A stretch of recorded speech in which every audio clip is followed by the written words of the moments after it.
Welcome back, everybody, to the Investors Roundtable. I almost said Planet MicroCap podcast, but I made sure we're on the Investors Roundtable today. I'd like to welcome you all back to the show. I'm your host, Robert Kraft. You can follow me on Twitter at Bobby K Kraft. That's BOBBYKKRAFT. Sorry, I'm going hat today. It's been, it's an early morning with my 9-month-old, but we got after it. So, I'm excited for everybody who's joining us today. Our panelists. Our esteemed panelists. We got a tight-knit crew today. Very tight-knit, but that's important for what we're talking about right now. We don't have too many opinions on SPACs because I think you could just go on FinTwit and find too many opinions on SPACs. But we're gonna try and get into it a little bit today. But joining us again, we got Stephen Kiel from Arquitos Capital. Stephen, always a pleasure. Thanks, Bobby. And we got Yaron Naymark from One Main Capital. What's up, Yaron? Still on the beach, I see. Still on the beach. Beautiful. Never leaving. Good. It looks cold where you are. I see little snow tips up there. I was telling somebody the other day, my apartment actually is in downtown and actually has this view, but I decided I'd rather use the graphic of the view instead of the actual background. I think it made more sense. Yeah.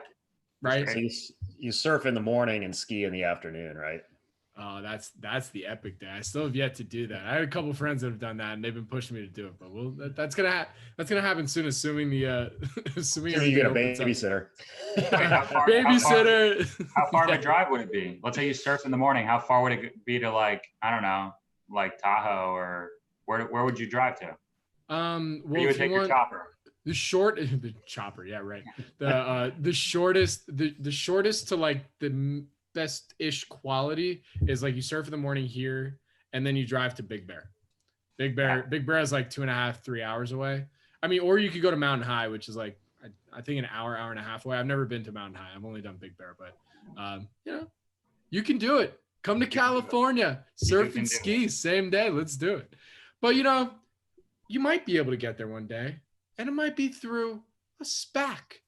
Because SPACs are all, it's a thing right now. If you're the sponsor, yeah. If you're the sponsor, yeah, sure, right. Maybe not as the investor. Yeah, exactly. Maybe. I mean, as you guys saw in my email, the topic that I had, and this was one I actually came up with this one myself, believe it or not, was really SPACs, ? What the hell's going on here? Because I think we all are, as investors, kind of like, all right, I think I saw Shaquille O'Neal is now doing a SPAC. I mean, everybody's doing a SPAC. So let's start off first. Let's give a quick definition. What is a SPAC?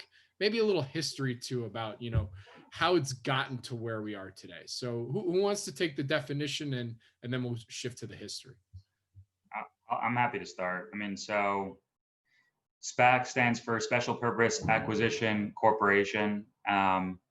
Basically, it's a shell company that some sponsor takes public. When the sponsor takes the SPAC public, they raise a bunch of cash. And so then what you have is you have a public entity that's just sitting on a ton of cash. That cash is not in the sponsor's bank account, it's in a trustee's bank account. So that sponsor doesn't even have access to that cash. They can't touch it.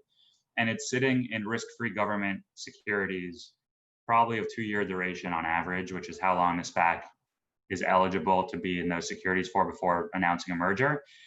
And so basically, if you buy into the IPO of the SPAC, the sponsor comes around to a bank and says, hey, I want to raise a SPAC.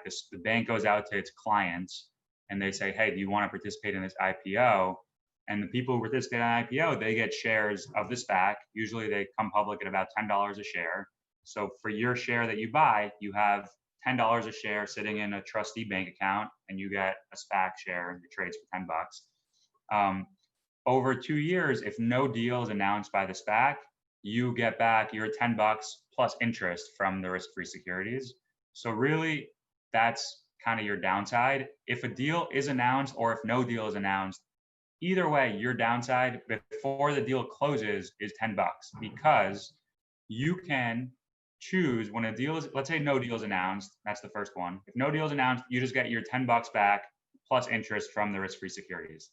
If a deal is announced, you then get to vote on whether you like the deal or not. If you vote yes, now you own shares in a company that merged with the SPAC. So now you own shares in a fundamental equity. If you vote no, you get your $10 plus interest in cash back, and you give back this share to the sponsor. And so your downside from owning this thing is $10 plus interest. That's how much you can get. Your upside is if the sponsor announces a deal that people like, the stock can go up, and you could then own the upside of that acquisition. So like, if you trust a sponsor to get a good deal done at below market terms, then you could buy something at 10 where the downside is 10, the downside is 10, and you could wake up one morning and they announce a deal that everyone likes, and the stock could open at 15, it could open up at 20.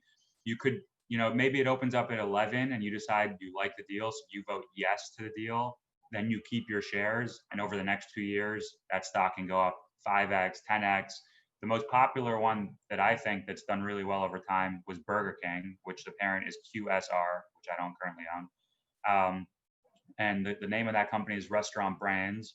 And Burger King, actually, the franchisor, came public via SPAC. I think it was like in 2012 or something like that, but I don't remember the exact year. And the stock has done incredibly well. The counterpoint is there are a lot of SPACs that have not done well at all. Typically, the sponsors have very little skin in the game. They put up a little bit of the capital. They take a decent amount of the economics through like a carry type structure. They vary by, different SPACs have different carry structures, but they typically get warrants and or just straight equity in the deal they find, and they put up very little capital to get that. And so they only have a 2-year clock that starts from the second they come public to find a deal. And like, they get all these economics if they get a deal to close. And if they don't get a deal to close, they actually lose a little bit of money that they had to put up front to like set up the SPAC. And so when you get close to 2 years into the life of the SPAC, the sponsors just tend to overpay and buy bad companies, because they're like, you know what? I can get all this upside for free. Who cares if it doesn't do that well? Or the SPAC expires, everyone gets their cash back, and I lost my upfront investment. And so there's a lot of incentives for sponsors to do pretty bad deals.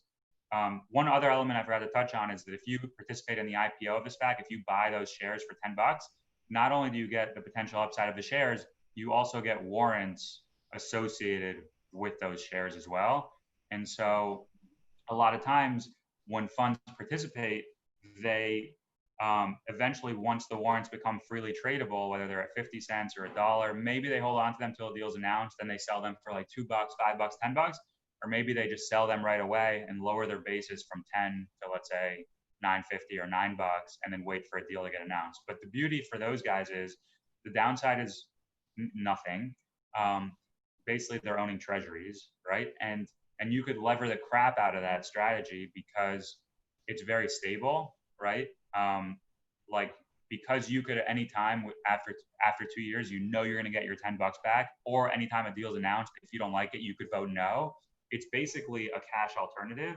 And so you could, for every dollar you have to invest, you could in theory buy $5 to $10 worth of SPACs and hope that on average, some of them work out well. For the rest, you're just going to make the risk-free rate on.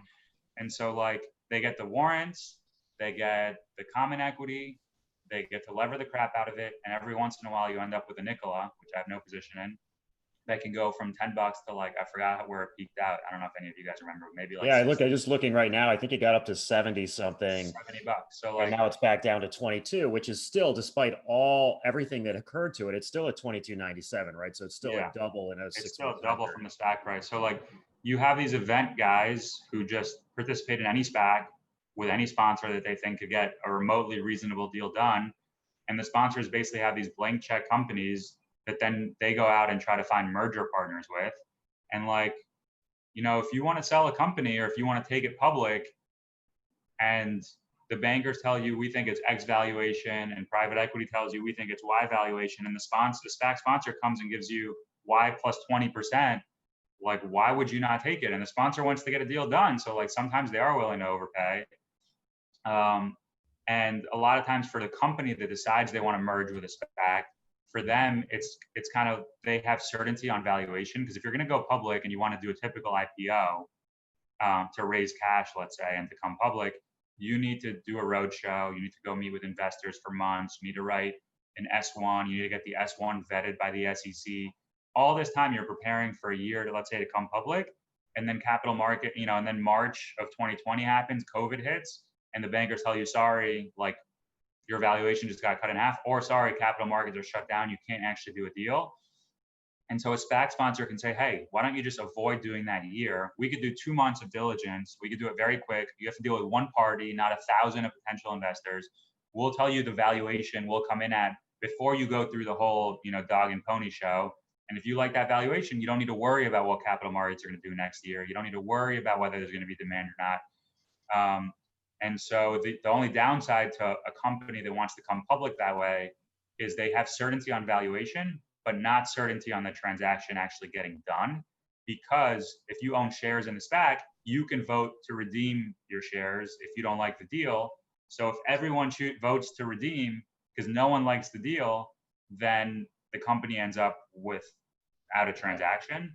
And so lately what you've seen is the sponsors, as they announce these deals, at the same time, they announce a PIPE, which is a private investment in a public entity, right, with a co-sponsor. And a lot of times that co-sponsor has some kind of high status or reputation in the industry or in the financial community that convinces people who own the SPAC shares that, look, not only was it vetted by the SPAC sponsor, it was also vetted by this PIPE investor. The PIPE investor, we trust that they're a good investor, so we're not going to vote to redeem our shares. We think this is a great deal. Right. So what's the point of going through the whole process with the SPAC if they don't have a deal in the pipeline and then have, a name, in the financial space that's no, this is a good deal. And I'm unaware, right? Yaron, you might know better than me, but I'm unaware of one that's been rejected this year, right? I think every acquisition, at least that I've seen, has been approved. Yeah, I think so.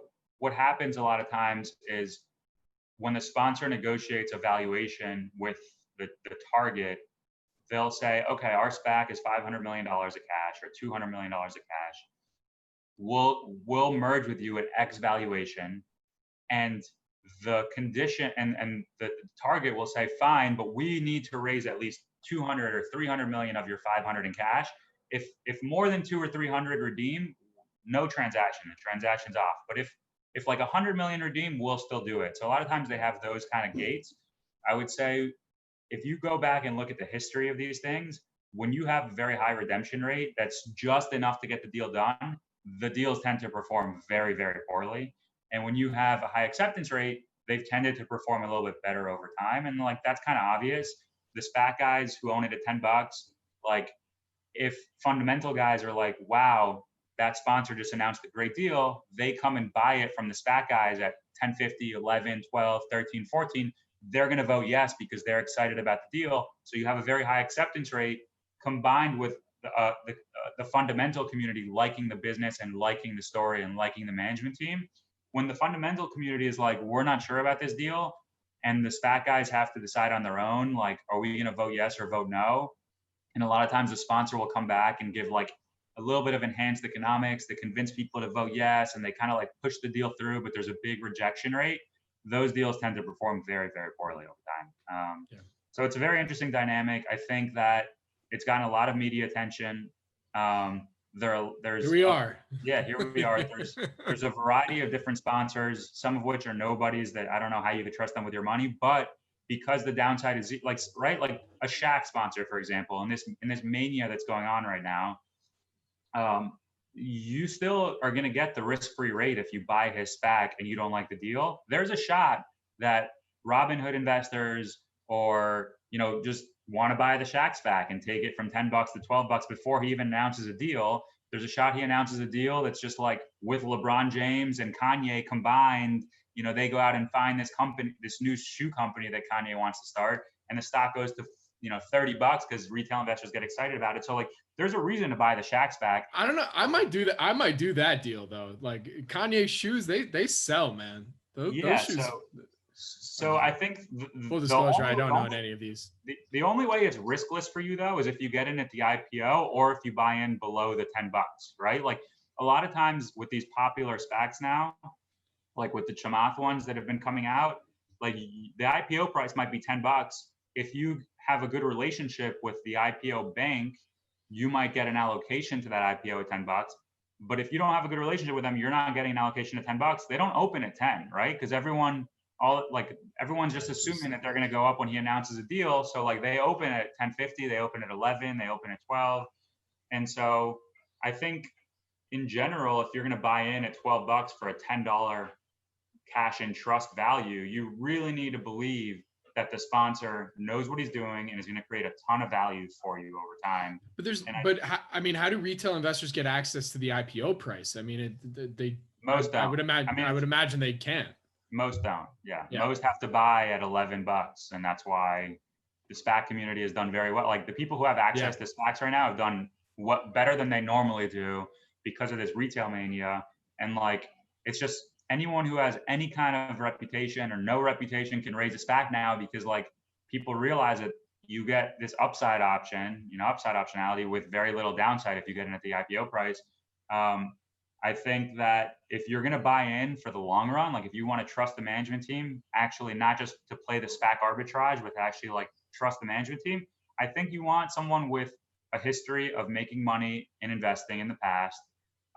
You want someone with skin in the game. So like, I do think like the Pershing Tontine SPAC vehicle, where they put up $1 billion to $2 billion of their own capital into the deal, and they do have a little bit of more favorable economics for themselves than a typical SPAC, meaning it's more favorable to the minority SPAC holders. Like they take less of the upside from the deal, but they still get a pretty good deal. I mean, they raised, I forgot what it was, $4 billion. Do you guys remember? 5 billion? Whatever, but they are going to get, in return for merging with some company, they're going to get a warrant, like a 5-year warrant, probably 15 or 20% out of the money for 6% of the enterprise value of the thing they merge with, right? So like if they merge with a $50 billion company, which like if a $50 billion company wants to raise $5 billion in IPO, maybe Bill Ackman can come to them and say, hey, you don't need to raise $5 billion in IPO. You could just merge with my SPAC and get the $5 billion. In return for that, he will put in $1 billion of his own money at that valuation of his fund's money. He will also get a 6% warrant for the whole $50 billion. So 6% at 50, he will have a warrant with $3 billion of notional value, like 15 or 20% out of the money, probably 5 years out, which has enormous value, right? If the 50 billion company doubles its value and turns into a $100 billion company, he will basically almost double the $3 billion warrant. So in addition to doubling his billion that he put into the SPAC, he will double the $3 billion warrant. He could make $4 billion on a $1 billion investment if that SPAC just doubles. So he can make 4x on a 2x if the SPAC doubles. And so like, I think, but that actually is a more favorable structure to his minority SPAC partners than the average SPAC deal. They usually take more of the upside than that 6%. Yeah. And so I think you want to find guys who have a lot of skin in the game and who don't take as much of the upside as your typical SPAC guys. I think the Pershing vehicle is an example of that, no position in anything Pershing. But I think it's a good example where he put in $1 to $2 billion of his fund's money and he's taking less than typical economics.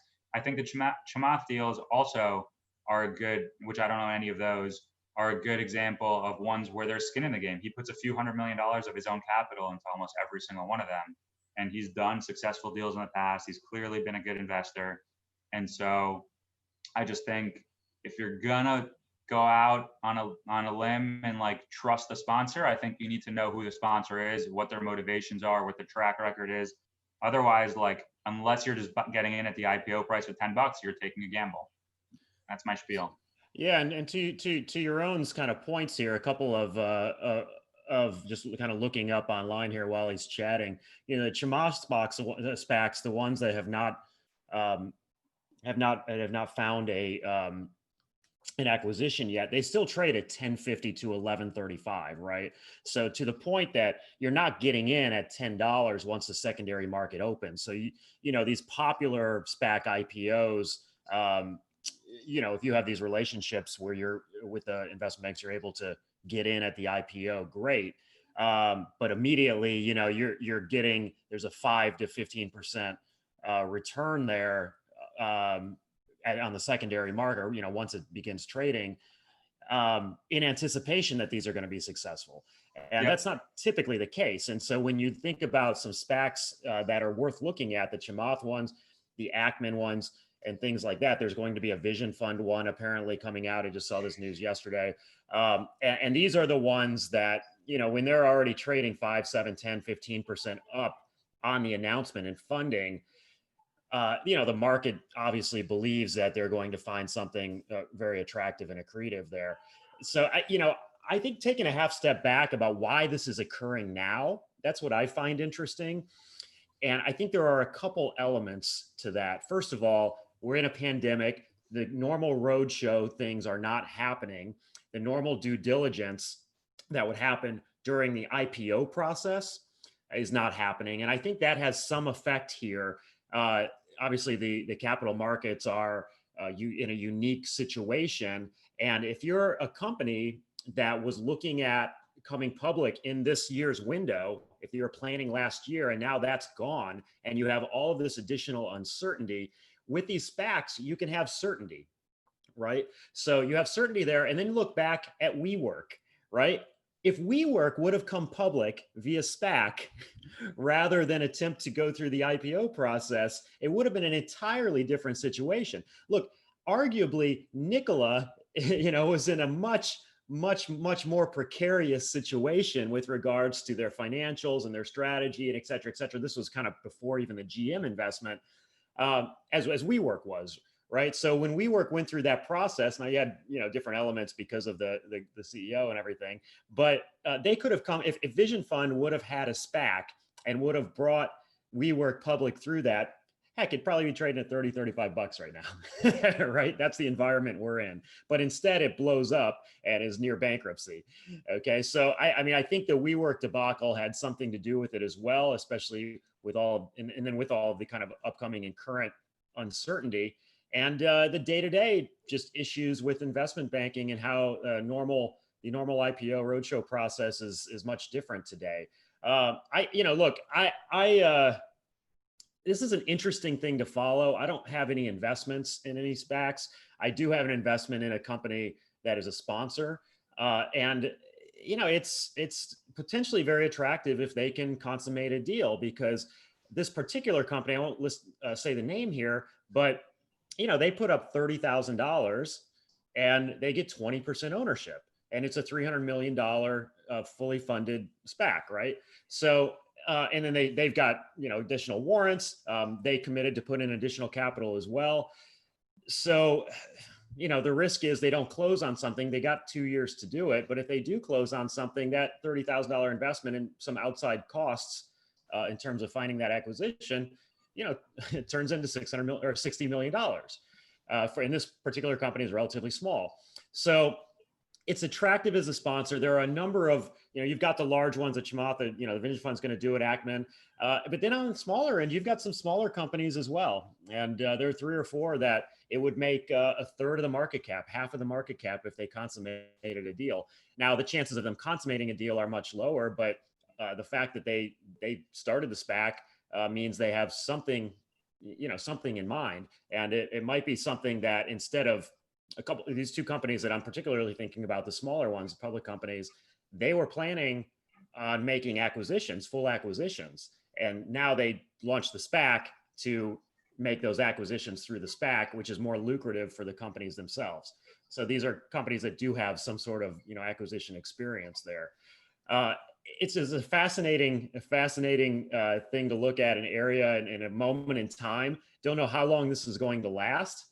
If I was going to bet, I would bet on, like Yaron said, these more established, sponsors. So it's someone like Chamath who has that experience. I mean, Ackman will likely get a deal done. I would guess he would. And there's a couple different ways to play that.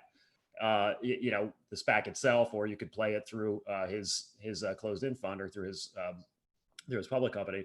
And so, it's low risk and potentially high upside there if you want to play in this field. I would probably avoid the SPAC ETF though. Well, are there SPAC ETFs? There's one that just made an announcement recently. Let me see if I can get you the ticker to it. SPAC ETF. SPAC ETF, yeah. Let me see if I can find I think it's SPAK. SPAK. That's funny. Yep. Hey. Wow. Yeah, amazing, huh? Wow. I wonder what they hold. That's crazy. Well, let's see here. Top holdings, well, we'll see what pops up here. I mean, this is a new thing. It just kind of came up. But yeah, in fact, it does not even give me access to the top holdings. So, but that's something you don't want to, from my opinion, I don't think you want to own everything here, because things could change very quickly, and these things can go out of style very quickly. And I think this is a moment in time situation with a lot of dilution in terms of expertise, and there'll be a lot of scams out of it. Well, let me ask you guys this, because like I remember when I first heard the word SPAC, the initial thought process for me was like, it's like a synonymous with being a holding company in some respects, where you're looking at buying operating businesses, but it sounds like really you just need one to start.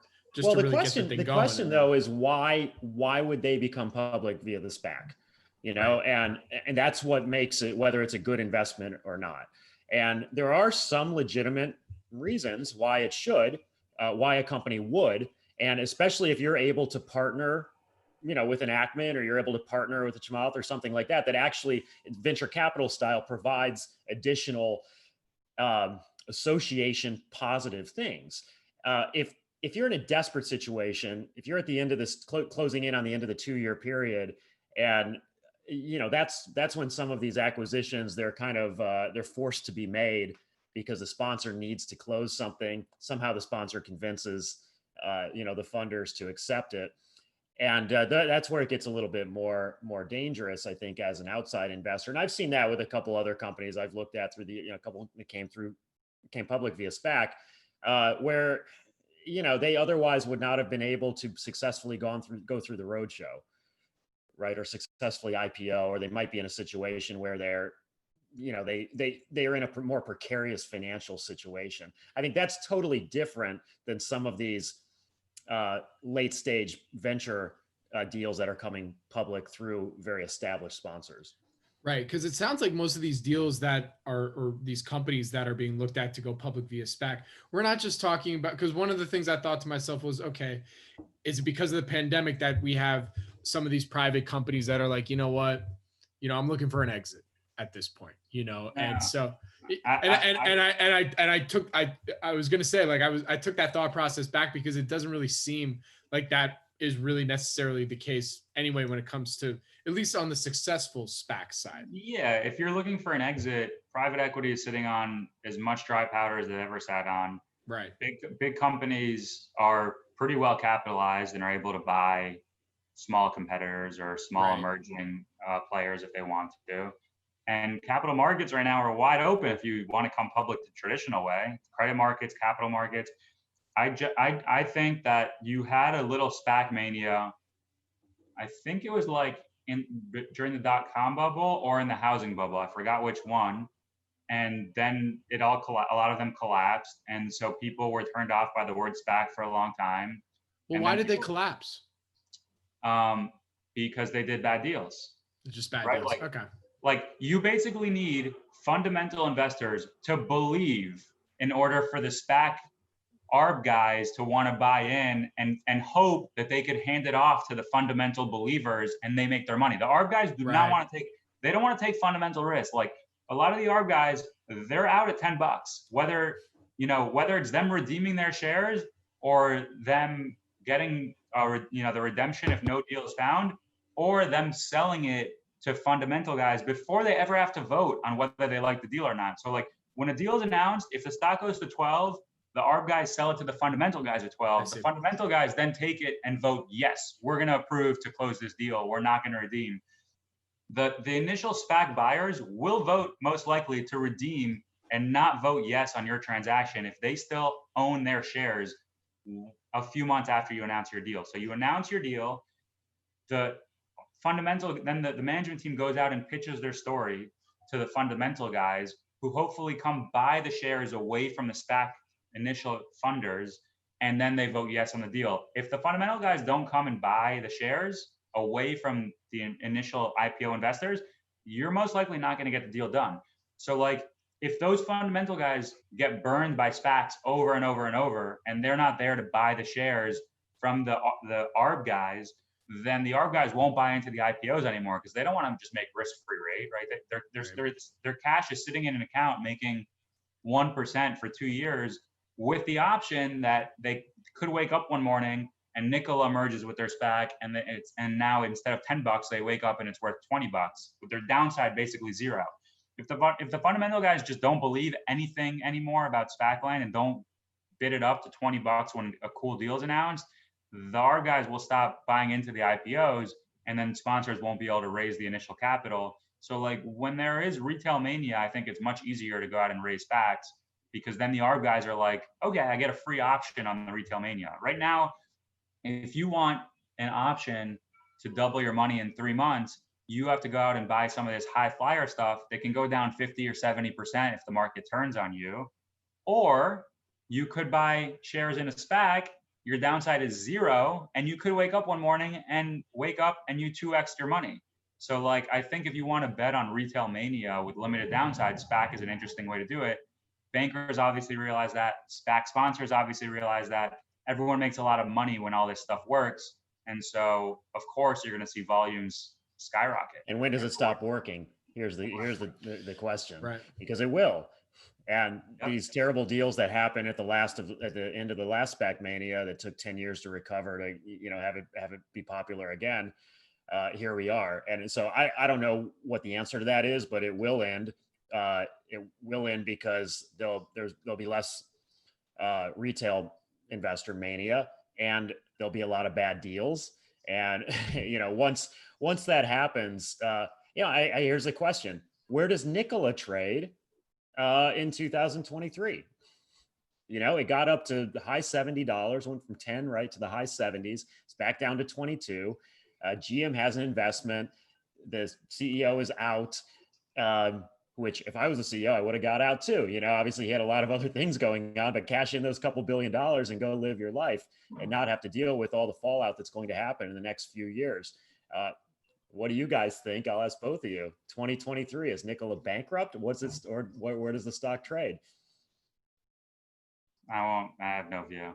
I really don't understand the company or the technology. I could see how it could be a bag of air.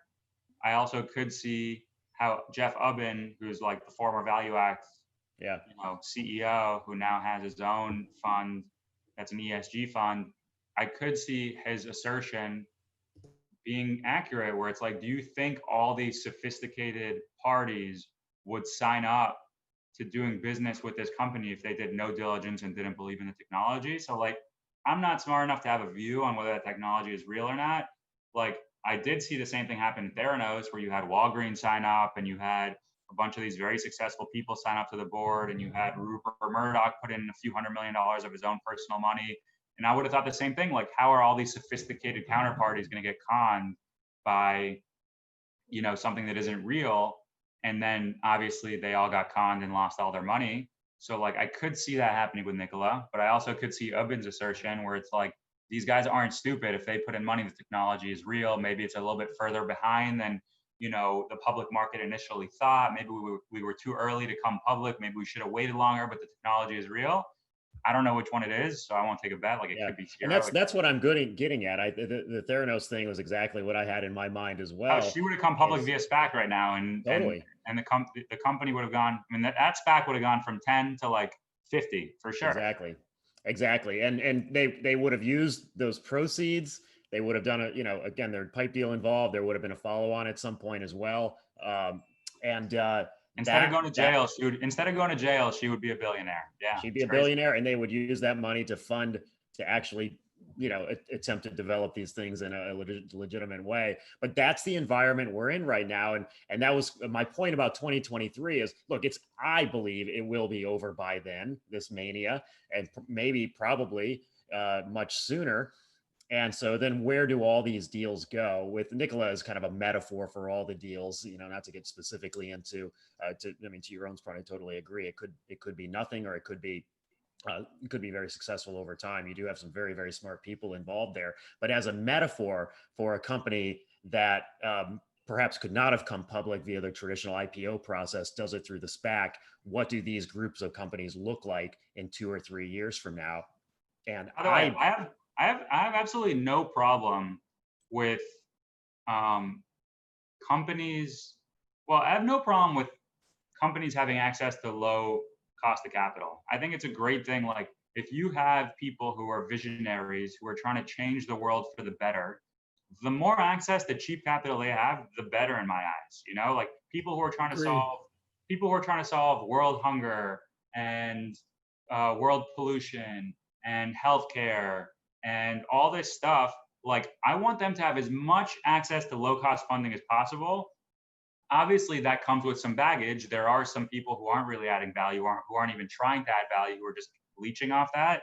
But like, I have no problem if retail investors want to, you know, buy the dream and fund these, and eventually some of them could work out. You know, like Tesla had access to low cost funding, and the haters hated for a very long time. I've been a skeptic. I'm not, like, I have been over the years, but like, he could not have done what he's done to this point without access to low cost funding. And he's pushing other OEMs really hard to get their act together, something they wouldn't have done without him pushing them. So like, it's a net benefit to the world, as much as people like might not like the way he does it or his personality. And like, you know, you could see an alternative version of his story where he ends up like more like Elizabeth Holmes or Trevor Milton or whatever of Nikola. I mean, he could have ended up, you know, just as easily down that path if capital markets turned against him at the wrong time. But like, the fact is, they supported him, and he's changing the world for the better because of it. And like, I have no problem if people want to give low cost funding to people who are visionaries who want to try to change the future. And like, if those people who are giving them access to those funds view it as a VC-like investment that they're willing to lose with a lot of potential upside if it works, then like, you know, it could work out for them if they build a portfolio of the right ones. Who knows? And that's the environment we're in right now, where there is interest in doing that, right? Yes. In this specific asset class. And, you know, that's how things, you look at the last 20 years, right? 23 years, you had the dot-com bubble that burst, you know, people moved on from that. Obviously you had a great deal of a low cost of capital through Fed policy. And then that led into the real estate bubble. You had the collapse of that. There was, you know, an 8-year time period where no one wanted to invest in real estate. There was private equity bubble, you know, kind of now gets back into the stock market here. And that's kind of where we're at. And that's the nature of things. I'm not going to say this is specifically a bubble, but there seems to be obviously a lot of interest at this particular time. And we'll move on from this, just like we always have. We'll see what asset class we go to next, and we'll see how long it lasts. And so our goal, I think, as investors, right, is, well, how can we play it in a way that's lower risk and you know, doesn't have us holding the bag at the end of that time period. Yeah, I mean, a couple follow-ups that I had from this, you know, and oh, there he is. You know, a couple follow-ups that I had from this, you know, thinking about, okay, SPAC market is here right now. Okay, we all agree it could go away, whether it's a couple years, next year, a couple months.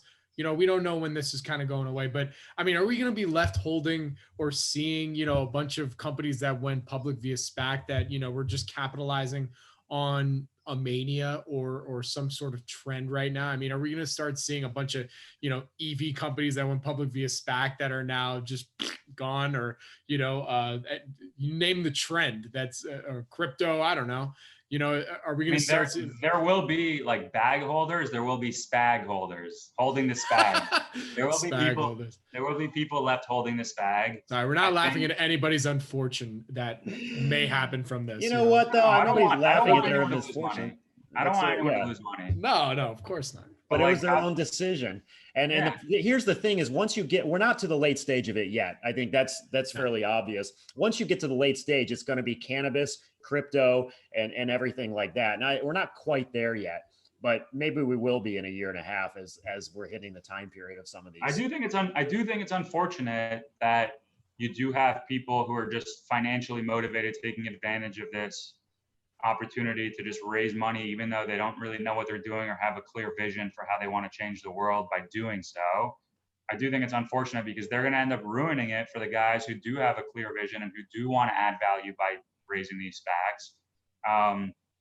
And but I don't think like you're gonna have more zombie companies because of this than maybe you will, but like it's similar to like, you know, the VC bubble that funded a lot of companies that might not have existed if there was no VC bubble. The first one that comes to mind as I think about it is like, I do think if there was no VC bubble, there would never be an Uber competitor in the US. I think like the fact that there's Lyft was only because it was people were willing to fund a number 2 player in a market that like if you thought about should have been kind of winner take all. Like if you think about StubHub, if you think about eBay, if you think about Amazon, like you think about marketplaces in general, there's like one big marketplace to buy stuff at. Oh, the other one that comes to mind is all these food delivery platforms, right? Like they're really like if you want to buy tickets, you go to StubHub. Maybe now because Ticketmaster was so dominant or Live Nation was so dominant in like in initial sales of tickets that they were able to build a resale platform as well. But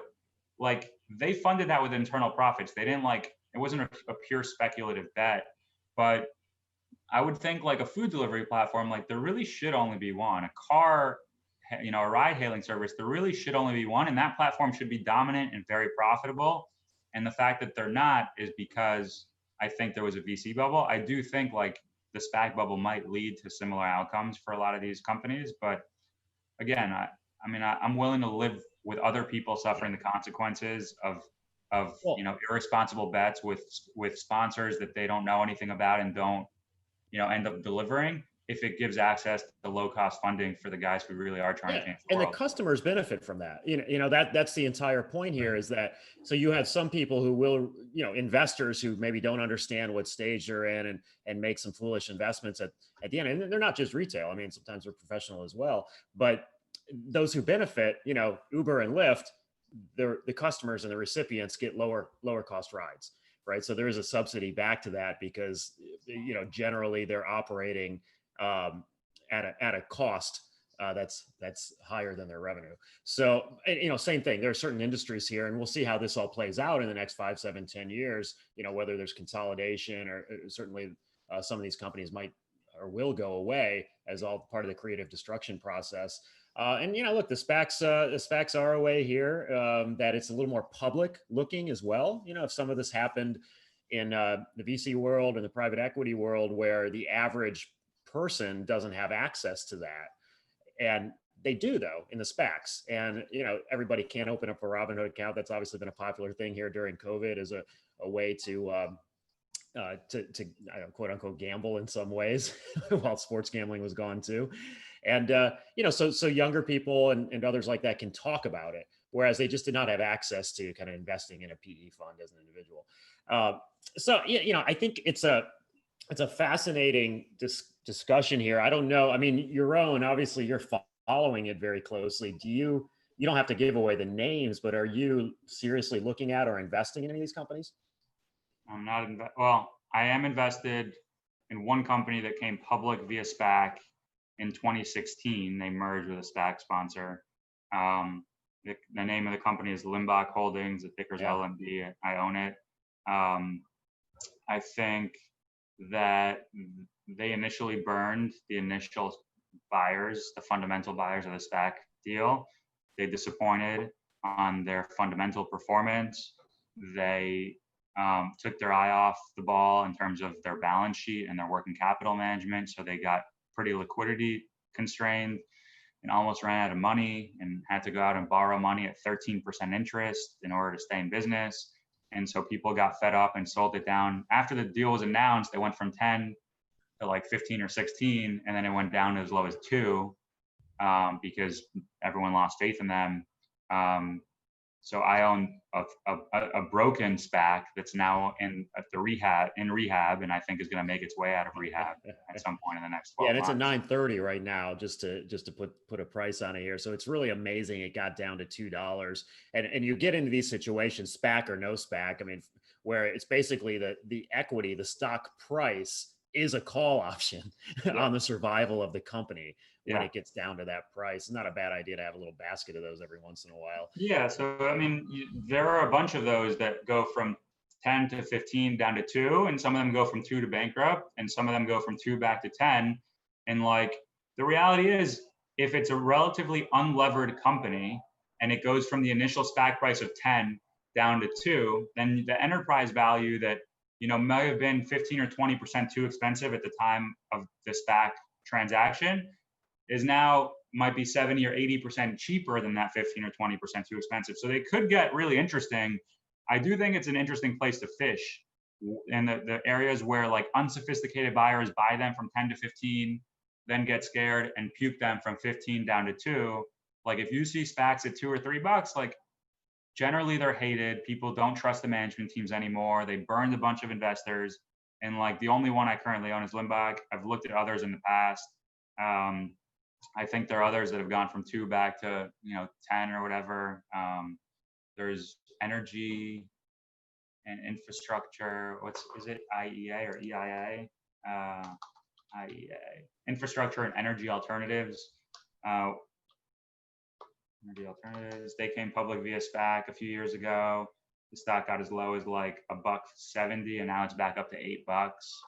I think Yaron's point is put an alert on $2.50. Anytime a SPAC goes below that, get a basket of those. Half will go bankrupt, half will go up to 8. Yeah, the mattress company Purple Innovations that competes with Casper, like that came public via SPAC.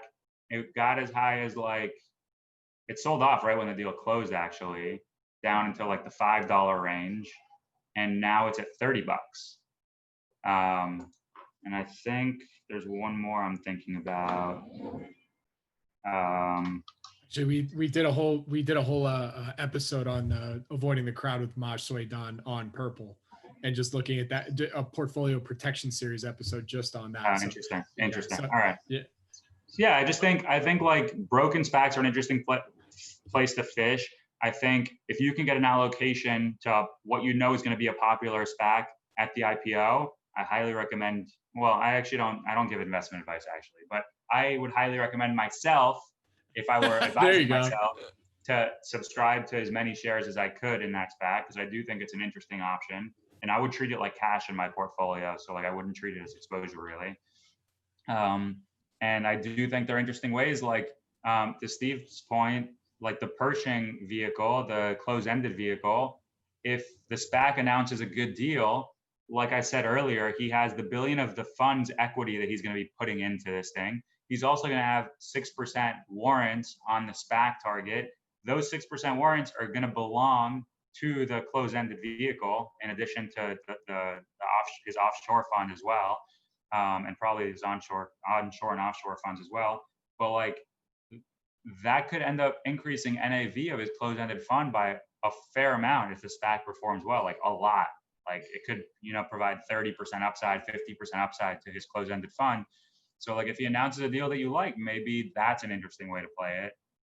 So like I definitely keep my eyes on it. I think anytime you have a big wave of investors into something, there's a potential for them to all panic out. I just think it's interesting. I'm genuinely curious. I keep my eyes on it, but I'm not very involved right now. How about you? Hey, oh, sorry, Steven. Yeah. No, the only thing I own is the smaller company that's a sponsor.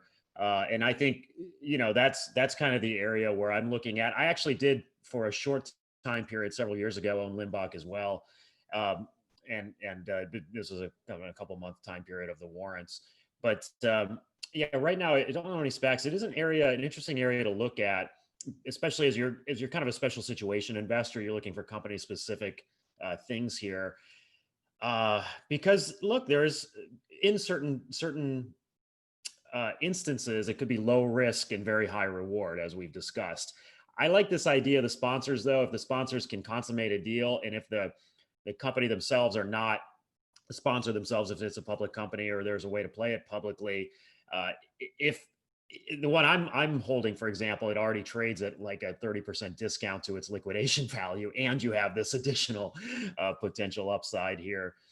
If the SPAC finds an acquisition, it is already fully funded. You've got another situation with some smaller companies where, again, I'm thinking about one in particular. Again, don't want to share the name, but you could, it would mean 30 to 40% of the market cap of the company itself, which is very interesting. And as long as the company is attractively priced now, that you're getting free look at that upside.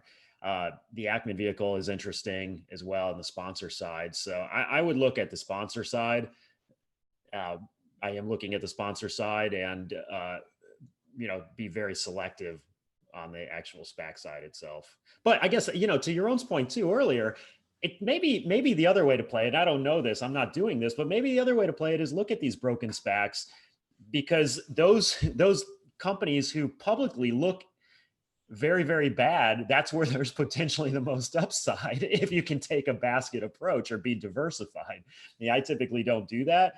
But it's, when it's a possibility of bankruptcy, and if there's not a bankruptcy, it's a 5X.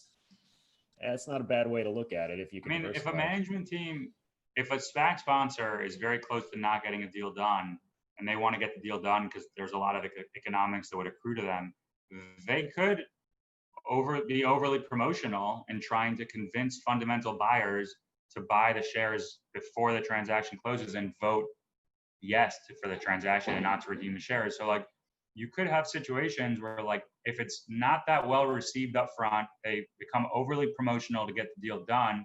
Then you have a bunch of disappointed investors, but maybe the business isn't that bad. And I that's the bet I'm making on Limbach.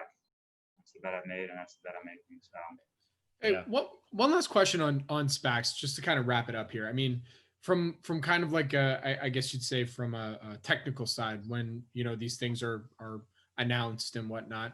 I mean, are they typically announced with the potential deal in mind, or are they usually just announced with the sponsor, the lead investor, and then like, here's our vision, like we're going to go after a media company or a tech company? What's usually how it's marketed and put out there? It's usually a sponsor who says, give me a bunch of cash. I'm either going to go out and try to find an acquisition in, like you said, media or tech, or just anything I see fit if I'm a really good investor. No, there's no pipe yet. There's no target in mind yet. And then they go out, they have a 2-year period where they act like a private equity firm. They call bankers and they're like, hey, show me any deals you might have. They might do management meetings. They might submit LOIs on potential targets.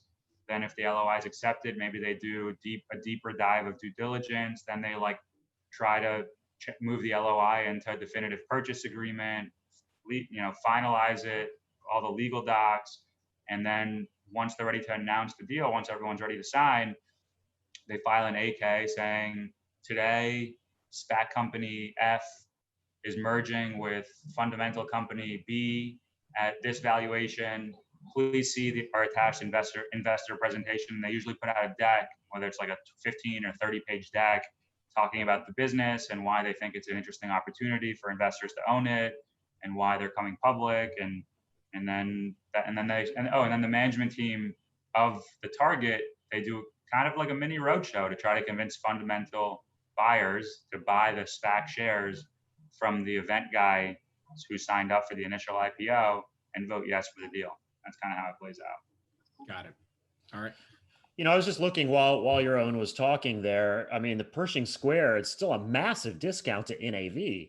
It's really crazy. And it's amazing that you get some of these SPACs that get bid up after the acquisition is made and things like that. Where on the other hand, some of the sponsors that have not yet consummated an acquisition are trading at significant discounts to their liquidation values and NAVs, such as Pershing Square and such as my holding and a couple other holdings that are a couple others on my watch list. And I wonder why that is. Maybe it's a misunderstanding from the retail world about the value of the sponsor, what value would go to sponsors. I don't know. Maybe the sponsors haven't been talked about as much, but it is crazy to me. Pershing Square is traded at such a discount for some time now. And the fact that, as Yaron mentioned, there's so much potential upside if a deal does get done, that you would think it would trade at least close to NAV to give some respect for that upside.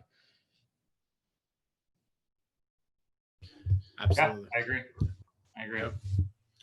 All right, guys. I think we covered it. I don't know. Is there anything else that we missed in this? What the hell is going on here with SPACs? I feel like I got most of my questions answered. And the only question I have is, why don't the three of us get together and form a SPAC acquisition vehicle? Acquisition. We can call it Acquisition. spectacular. How many puns can we come up with? I think that's the, we got to SPAC that. We got a SPAC-quisition vehicle. We got the SPAC. We got the SPAG holder. I think we said that earlier. I like that one. I mean, dude, let's just keep going. We'll have to save that one for part 2 of this discussion. Well, look, we got the marketing down. So we'll run with that. And hopefully we won't be the late stage guys. A spodcast. Would you call it a spodcast? Yeah, spodcast. SPAC it to me. Yeah, SPAC it to me. That's good. All right, guys. We're there. Let's close it out. Where can my audience go and find more information about you and follow you? So, Stephen, let's start with you. Yeah, well, thanks. This was fun today, guys. Yaron, obviously a lot of great information. I appreciate that. And it's always a fun conversation here. And I think there's some interesting ideas, especially for those who are listening. I would just say, look at the sponsor side. Let us know if you find any other interesting ones that are trading at NAV or below with that potential upside, because that also is an attractive way to potentially play this.